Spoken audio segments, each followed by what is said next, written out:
state or Texas, California, Hawaii, whatever, that says the do's and don'ts of. But those are the two primary things. The folks that just walked in were talking about the new bankruptcy laws under October of '05. Okay, and this website Daniel just pulled up is bankruptcyaction.com, and this may affect your clients who get themselves into deep doo-doo with the economy the way it is if they go into a short sale or a foreclosure situation. Okay, so write that down to study it later. There's a lot of links within there that you can actually go through to actually say, okay, is my client qualified? Only way to know, get their hands on a bankruptcy lawyer, go see that person free of charge on a consultation, and let them sit down and the lawyer can explain their rights. Okay, bankruptcyaction.com. It's good stuff. Okay, so I'm getting a lot of calls. Washington Mutual calls me a lot saying, Robert, geez, an average of 10 calls a week are coming in constantly since January. What happens if my client is in foreclosure or for short sale? What happened?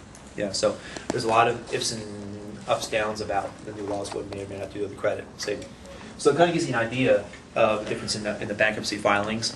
And anyone talk to me offline about that, we can actually take a look at the client's credit report and see other options as well. So, any questions on that? No? Cool. We're all depressed now. Well, you'll get more impressed or happier as we go through. So, what you have in front of you is a pack of information we're going to go through in a minute, and also a brochure. Don't be confused by the name. In fact, I'm doing a company name change pretty soon. But right now, my company's right in the midst of offering licensees, kind of like the McDonald's concept of franchising. We have 7 already sold, and they're looking to bring on more licensees across the country. Right now, we've mostly got California covered, but the Philippines in the Bay Area, so anyone you know that want to get a piece of the credit business, let me know. I'd love to talk with them. But for the most part, though, don't be confused by the names. Ncorp Financial is my San Francisco office. They're my master licensee of Pro Family, and they're the ones that are my front-end Salesforce right now. And Pro Family is the processing team behind that, okay, for the most part. So, for example, you submit a client to me for a review, and we have to sign that client up. Then we do the back office physical processing, and Ncorp is the front-end Salesforce, just to let you know. But so we're going to go through the whole concept of what credit is. Does anyone know what really credit is? I mean credit scoring, I should say. Excuse me. What is credit scoring? You walked in late. Tell me. Other than one you do, her mouth is full of food. It's like statistics. They based on your past usage pattern. Right. And prediction of the future. Exactly. Yeah. And do you know what year we adopted FICO? No. Yes. Oh, I forgot that too. What's the Yes. answer? 95? What do you think? Way before. What year? Maybe 90. 1990? Anyone else? Guess. 85. 85? It's in the 95. 80s. Yeah, pretty close. 1980. Yeah, but it took till the better part of '88 before the whole bank system was on FICO. It used to be a little Beacon Classic system before that. Some banks even exercise it now. In fact, this is actually driving me really nuts. But now they're talking about one of the new Advantage score system. Anyone familiar with this? Heard that. Yeah, it's a new level of, and right now I personally don't like it. If you go to AdvantageScore.com, I'm going to spell that out for you. It'll give you the details, but some people are using it, some banks are not. But it's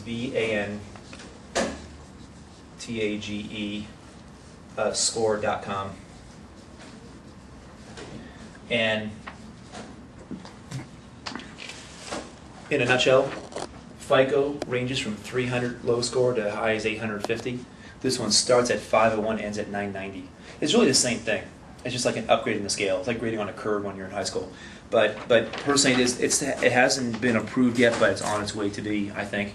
Right now, I don't like it until they iron out all the bugs in it. But I'll give you some information. If anyone asks you about this new system, you can actually go to the website and study it. Is that going to be confusing? You have to set the scores? Well, it is really a credit score, but it's supposed to be an enhanced version of it. In fact, I'll have Daniel make a copy of this before. Sure. Yeah, we leave. Who's behind it? Is Fair Isaac behind it or somebody else? No, Fair Isaac's taking a look at it, and the government wants it, and so forth. But like anything, when banks buy banks and they're emerging technologies, there's always a dip in the problems before they iron out all the problems. Still gets better. So, but yeah, Fair Isaac is looking at it. So it's a new algorithm then, basically. Yeah. So Daniel make some copies for us in a minute there. So go to the site. Why do you say you don't like it?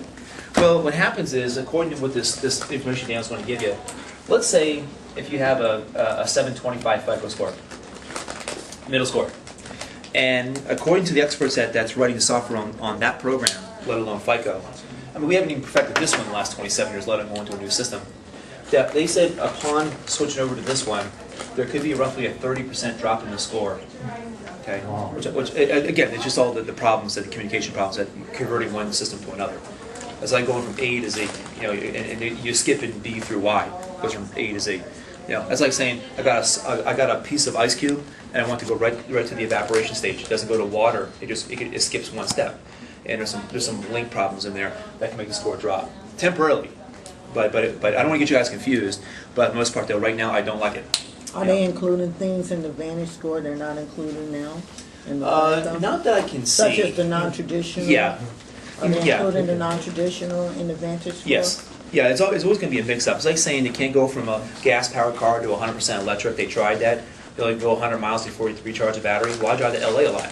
So they have a conversion of gas and electric. So the conversion comes over. Slowly but surely they adopt a new system. But it may take years. I don't know. It could happen tomorrow. It could happen never. But for the most part, though, go ahead and study that. But since we adopted FICO back in 1980, there's been a lot of mistakes happening. And Canada's also looking at FICO. They keep pushing it back when they might adopt FICO. Internationally as well, Philippines has been looking at it. But there's been problems since then. So in '88, when the whole bank system was finally on it, and there's problems, and this is what happens. Does anyone know what happened in October of last year? Besides it being another month in Halloween? According to the census tract, in October of '06, we passed 300 million people living in this country. Okay, 300 million. Yeah, I mean, when I came to the state 25 years ago, I was born in Pennsylvania, Philadelphia, and San Jose only had 500,000 people, now there's 1 million. You know, Los Angeles grew from 2.5 million to 3.8 million just in those 20 years. According to census tract, in 1967, when the year I was born, there was 200 million. In the year 1915, according to census tract, there was 100 million. See how every 40-some years it keeps doubling, or it keeps going up another 100 million. They said by the year 2043, 400 million, et cetera, et cetera. And the reason why I'm saying this is that with the native population growth, the way it's people coming, especially from Asia, influx of people coming in the United States, there's going to be problems with FICO. And this is what I mean, okay? Oh, I get it. They have no credit, but they're part of the scoring system. Exactly. So everyone that's Right. going to be a deadbeat now could be 850. Hopefully not, I don't know. But, I'm kidding. yeah, Fair Isaac and Company, FICO, okay? With 300 million people living in this country now, and you know, as I mentioned, the scores range from 300 on the low side to 850 on the high side. According to FICO, Fair Isaac and Company, that out of these many people, one person in the United States calls, writes to 3 bureaus, or emails or whatnot, 5 times a day, saying that there's something wrong on my report, something inaccurate.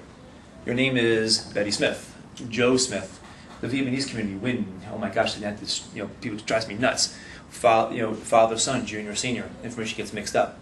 Your last name is Jones, and your name is Fred Jones, and those mistakes happen. The guy lives in Los Angeles, not you in Northern California. So if each person calls, writes emails, and faxes the bureau saying there's something inaccurate on my report, each of the bureaus, if you did some multiplication here, that means that there's an average of this many calls a day going into the bureaus every day saying that there's something wrong on my report. 1.5 billion calls. 1.5 billion calls, okay? I mean, if you multiply that by 30, that's what Bill Gates is worth, okay? So, and to give you an idea of how many mistakes this is, if you had $1 billion cash sitting in this room, and Daniel said to come in each day and take $1 million, come on, told you to take $1 million a day to spend that $1 billion.